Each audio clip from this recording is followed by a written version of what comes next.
Dans ce deuxième News Report, premier comparatif statique entre la Peugeot 108 et la Renault Twingo de troisième génération. Enfin, découvrez l'essai du Porsche Macan, alias le tigre indonésien.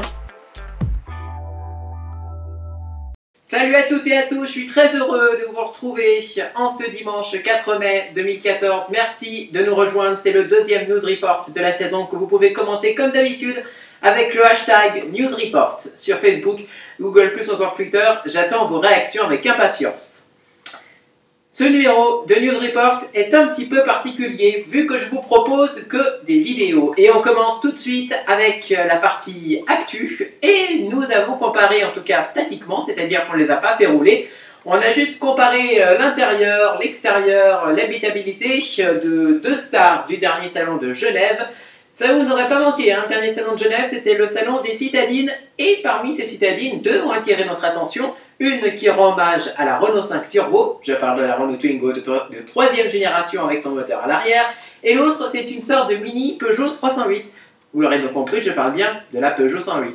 Alors, que valent-elles de manière statique, hein, ces autos? Eh bien, je vous propose tout de suite de regarder le fameux comparatif qu'on a préparé pour vous. Regardez. Dévoilés début mars, au Salon de Genève, nos deux adversaires du jour, aussi singulières soient-elles, partagent un même objectif, rivaliser avec la Fiat 500, aujourd'hui encore leader du segment des citadines en Europe. Pour y parvenir, la Renault Twingo, comme la Peugeot 108, ont choisi de mettre les petits plats dans les grands, design totalement revu, équipement plus haut de gamme et surtout un charme qui opère au premier coup d'œil. 12 cm d'écart, c'est à la fois peu et beaucoup. Peu lorsqu'il s'agit de se déplacer en ville, compte tenu du gabarit déjà très pratique de nos deux véhicules, et beaucoup au moment de loger des passagers ou des bagages à l'intérieur. Toujours est-il qu'au premier regard, la 108 apparaît plus compacte que sa rivale. Une impression renforcée par le côté haut sur pattes de la Twingo, une particularité que nous n'avions d'ailleurs pas remarquée sur le modèle de salon. Quoi qu'il en soit, nos deux stars du jour ont fait de sacrés efforts vestimentaires, et c'est peu de le dire. La Twingo a tout changé, en prenant soin de s'inspirer de la R5 Turbo des années 80. Quant à la 108, tout en gardant l'esprit minimaliste de la 107, elle complète harmonieusement la gamme Peugeot en reprenant les codes stylistiques de la 308. On retrouve d'un côté comme de l'autre un faux diffuseur arrière, un large haillon vitré, et des vitres arrière à compas. Une astuce qui permet de réduire le poids des autos, mais également leur coût de fabrication. La Twingo y ajoute des poignées de porte arrière directement incrustées dans les montants, à l'instar de la Clio 4.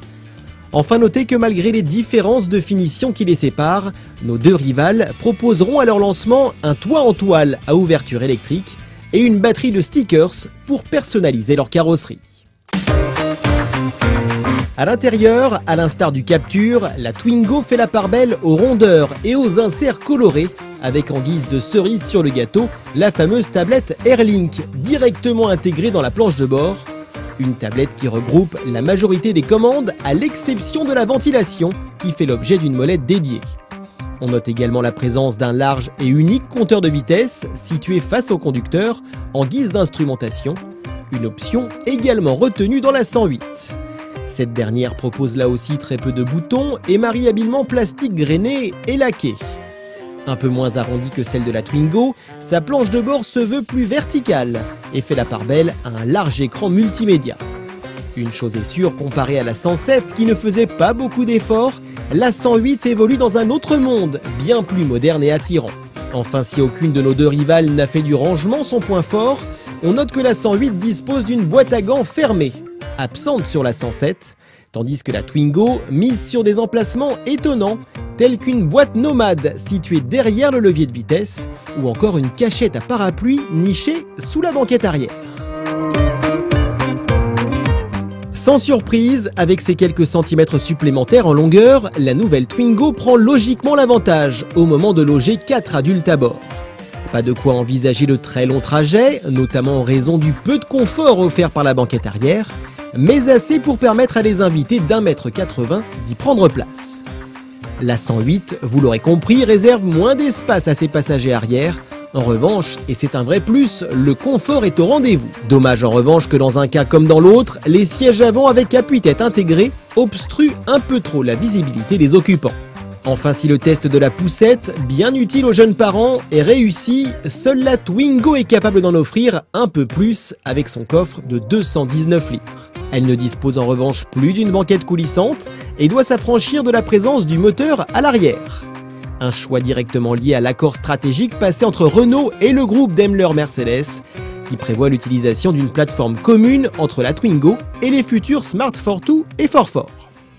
Au final, malgré des produits aux dimensions différentes, la nouvelle Twingo et la Peugeot 108 font jeu égal, chacune prenant l'avantage dans des domaines bien particuliers.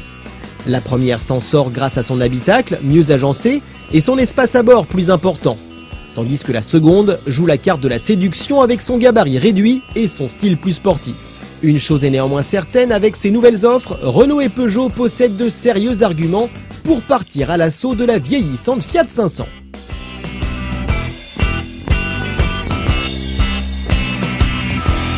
On termine ce News Report avec l'essai du jour. Et aujourd'hui, je vous emmène en montagne tester la nouveauté de l'année 2014 chez Porsche. C'est le petit frère du Cayenne. Il était longtemps surnommé Cayenne Junior avant qu'on sache le nom définitif du modèle, le Macan. Le Macan, où j'ai une petite news, en Chine, il existe maintenant en 4 cylindres. Mais nous, on ne va pas le tester en 4 cylindres, on va le tester quand même avec une grosse motorisation. Alors que vaut-il sur les routes montagneuses, ce Macan? Peut-il vraiment être surnommé de Cayenne Junior? En quoi ressemble-t-il au Cayenne? Et surtout, que vaut ce tigre indonésien? Oui, parce que Macan en indonésien, ça veut dire tigre. On l'a testé pour vous donc sur des routes montagneuses. Je vous propose de découvrir l'essai tout de suite dans News Report. On y va! Porsche joue la carte de la séduction avec ce Macan. Plus subtil qu'un Cayenne dans ses proportions, il vise un public à la fois plus jeune, de 48 à 40 ans en moyenne, et un peu plus féminin. Mais qu'on ne s'y trompe pas, la déclinaison turbo du Macan n'est pas du genre à jouer à la poupée. Le Macan repose sur la base de l'Audi Q5, dont Porsche a remplacé 70% des pièces pour une intégration plus cohérente dans la famille de Stuttgart. Ainsi, les épaulements arrière sont inspirés de la 911, quand les inserts de bas de caisse sont dérivés de la 918 Spider. Son gabarit est lui similaire au prochain BMW X4, il s'impose en revanche devant les Range Rover Evoque et Mercedes GLK. À bord, peu de dépaysement par rapport au Cayenne, par exemple, avec toujours un bouton pour une fonction. On retiendra surtout un volant qui ne garde que le meilleur des autres modèles de la gamme. Il est multifonction, mais c'est séparé des très peu pratiques poussoirs de commande de boîte pour les remplacer par des palettes en alu inspirées du volant sport Porsche. Le compromis est tout simplement parfait. L'espace à bord est pour sa part particulièrement généreux, jusqu'au coffre qui propose une capacité de 500 litres. C'est encore une valeur similaire au X4 de BM et supérieure à l'Evoque et au GLK.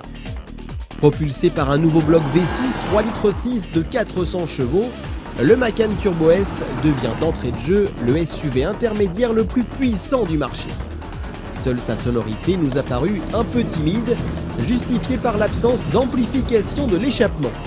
Une option qui heureusement sera proposée à la fin de l'année via le pack sport qui inclut également le toujours très impressionnant launch control.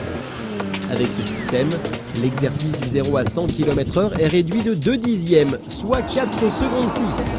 C'est bien au-dessus des concurrentes évidemment, et seulement 1 dixième de plus qu'une Carrera 4. Comme sur cette dernière d'ailleurs, la puissance du Macan est transmise aux 4 roues motrices, avec comme souvent sur le segment, une prédominance à la propulsion. En mode off-road toutefois, le couple est transféré en majorité vers l'essieu avant. Pour se démarquer d'autant plus de ses gènes à 4 anneaux, Porsche a injecté de l'ADN pur de 911. On ne parle pas ici d'une sensation de porte-à-faux, le Macan se laisse assez facilement dompter et joue même avec son conducteur, en accompagnant les mises en appui tout en évitant d'exagérer le survirage. Il faut dire que le SUV allemand peut recevoir une batterie de technologie, le rendant à la fois polyvalent et maître de son environnement. La monte pneumatique est plus large à l'arrière, améliorant ainsi la motricité. Il peut également bénéficier de la nouvelle suspension pneumatique pilotée, offrant probablement la meilleure solution d'amortissement à ce jour. Le Macan bénéficie en outre du torque vectoring de la 911, redistribuant le couple sur les roues arrière extérieures et l'aidant ainsi à pivoter. Mais ce qui le démarque surtout de la concurrence, c'est cette capacité à limiter le sous-virage naturel des SUV et à ne jamais se montrer pâteau, même malmené. Une belle performance, sachant qu'il n'est pas le plus léger de la catégorie avec ses 1925 kg. Le Macan exploite pleinement les 400 chevaux de son V6 pour compenser la centaine de kilos supplémentaires face à la concurrence. Puisqu'il est le mieux motorisé de la catégorie, le Macan Turbo est logiquement le plus onéreux. Il offre des technologies mécaniques de toute dernière génération, là où la concurrence commence à accuser le poids des années. Le BMW X4 est l'exception, mais il ne propose pas encore de motorisation équivalente. Le Macan Turbo est donc, jusqu'à nouvel ordre, le roi des SUV intermédiaires à très haute performance. N'hésitez pas à réagir, hashtag News Report sur Facebook, Google+, ou encore Twitter pour revoir les anciennes émissions de News Report. Rendez-vous sur la page Facebook officielle de l'émission, voire même sur ma propre page Facebook. Et rendez-vous également sur ma chaîne YouTube, toutes les vidéos y sont mises. Je vous retrouve demain, lundi 5 mai 2014, pour un troisième News Report complètement inédit. N'oubliez pas, on est ensemble pendant toutes les vacances de Pâques, pendant toutes ces vacances, donc jusqu'au 11 mai 2014, oui, vous ne rêvez pas. Restez donc bien connectés. Demain, retour à la normale avec des photos et des vidéos dans News Report. Merci à tous de nous avoir suivis. Je vous souhaite une excellente après-midi et moi je vous retrouve demain à 14 h pour News Report, votre émission de la passion automobile. Merci à tous de nous avoir suivis. À demain. Ciao, ciao.